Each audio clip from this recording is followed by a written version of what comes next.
Hi guys, SimOP here from Beard, Biceps and Batchat, and today I'm bringing some gameplay from my T57 in Ensk. A lot of my replays had featured Russian tanks, so I thought I'd do something a little bit different, as I'm sure you guys are getting bored of seeing it. So having a quick look at the teams, I can see with their mouths waffle at tier 10, they've probably got the better tier 10s than we do. I'm thinking we probably need to look to go right just to make sure we're not caught out by the mouse. I assume he's going to the left hand side, sort of down the 1-2 line. So we'd hung back a little bit just to see where our T54 and lights are going. Ideally we want them to spot the enemy position before I sort of position my T57. Although it's a heavy tank, it's more of a support tank. With a 22-second reload, it can do quite a lot of burst damage, but after that it's sort of fairly useless. The armor's not great on it, but it's still, even though it's reloading, if someone isn't counting the amount of shots you've put out, just the threat that you still have a couple of clips or shells left in your clip can normally keep an enemy pinned in place. So at this point we've got the mouse spotted, which is fairly important. I'm trying to keep the burnt out trains to my left, with the enemy TD and heavy beside us. Now the reason for that is I don't want them to get flanking shots into us. Now I'm looking to add my firepower around the corner to these 254s, which are looking to do a bit of work on the mouse and the enemy RU. So if they're just getting in the way, they're little buggers. So again, just make sure no one can spot us, and we look to pop our head around the corner, and we've got the mouse side on, and then we start just piling shots into him just to do as much damage as possible. The mouse can take all this damage, it's not really going to do much to it overall. And you notice the M48 Patton's in a fairly good position on the right hand side, so he's able to get shots into us at the, well, me with the 57, the 254s. So it could be a nightmare in this engagement. You'll notice enemy TD to my left has managed to get in a pretty good position. Now I didn't actually know he was there, so it's a bit of a fluke that I had the trains covering me. A special moment, if you will. There we go, fluff one shot on a one hit tank. And then on the T34 too, we fluff another one. Superb. At this point I'm just trying to keep the pattern in check. I'll put 2 shots into him, so unless he's counting my shells, he doesn't know how many shots I've done altogether. So I'm trying to just use the fear that I've got 2 shells left to try and keep him in cover and stop him popping out trying to put shots into us. So again, I'm just keeping an eye on the mouse, whereas this little YOLO lad rocks in front of us, so we take him out. I've just noticed along the 1-2 line, our last TD is about to get swamped, so we're about to lose the entire left flank and open up our cap.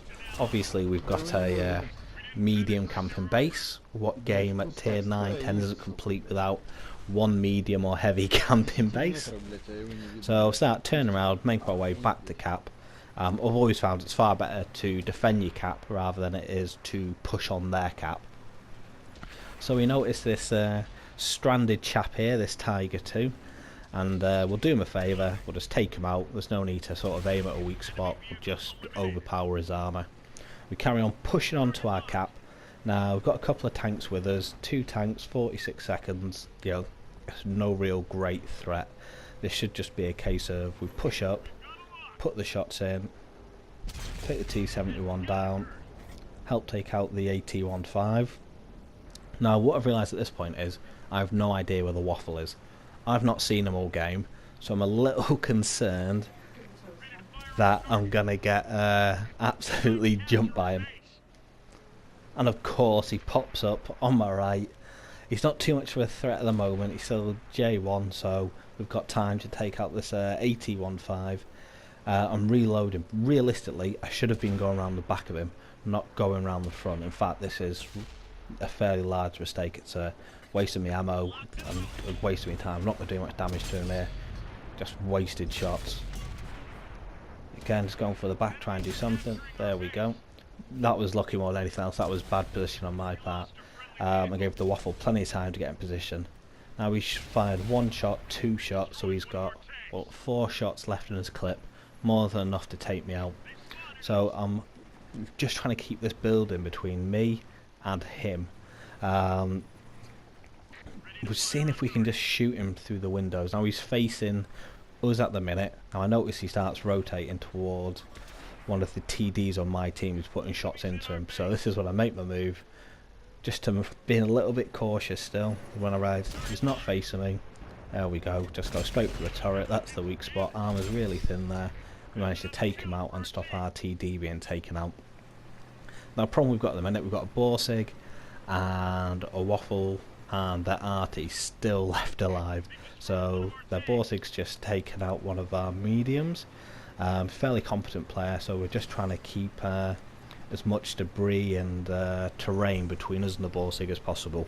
Ideally, I don't want to be spotted to it like I am there.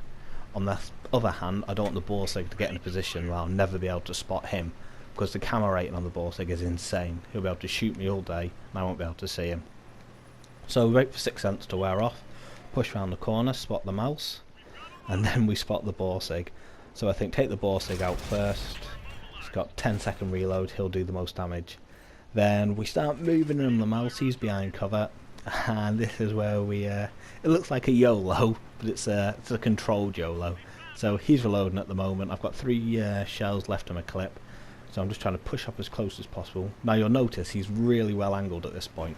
Now to get through I need to hit that lower glacis, get the one shot in, but if you notice he's angling his tank perfectly. I hit the lower glacis but the angle's quite extreme, even though I'm using premium ammo, that he's still bouncing it. So again, we track him. Now the reason we do that is well, to try and avoid that, we're trying to get around the side of the building just to reload safely and sort of re-come at it again. We've got the RT shooting at us, so head round the side of the building. 7 seconds left of our reload. We take another shell. Realistically, the mouse was being quite unlucky that he didn't put more damage into me. I think he should have got me. I should point out, I'll probably end the clip here because I get taken out by the arty. Our TD takes the arty out, but I thought I didn't want you watching me for 2-3 minutes as the TD takes out the arty, so that's been taken out. In the end, we end up racking up, I reckon about 6,000 combined. That'd be nice.